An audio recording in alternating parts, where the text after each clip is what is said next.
Welcome to the Slop Farm. Enjoy the video. In this video, I will explain how to study +2 business studies effectively.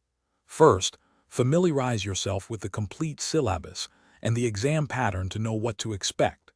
Next, develop a structured study timetable, allocating specific time slots for each chapter.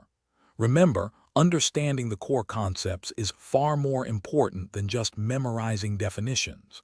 This foundational approach will build a strong base for your success.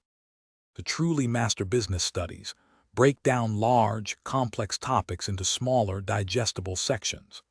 This makes learning less overwhelming and more effective. Utilize visual aids like flowcharts and diagrams to understand intricate processes and relationships between concepts.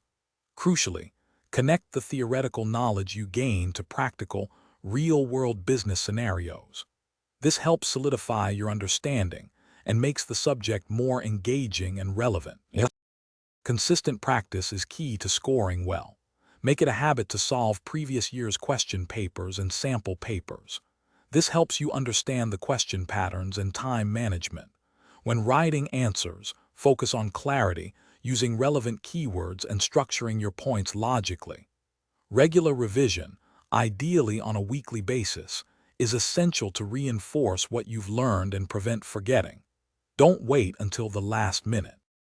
On exam day, effective time management is crucial. Allocate specific minutes to each question based on its marks. Beyond academics, prioritize your well-being. Ensure you get adequate sleep and maintain a balanced diet. These are vital for focus and memory. Staying calm and confident throughout your preparation journey will significantly reduce stress and enhance your performance. Believe in your hard work. Thanks for watching. Consider subscribing if we helped you today.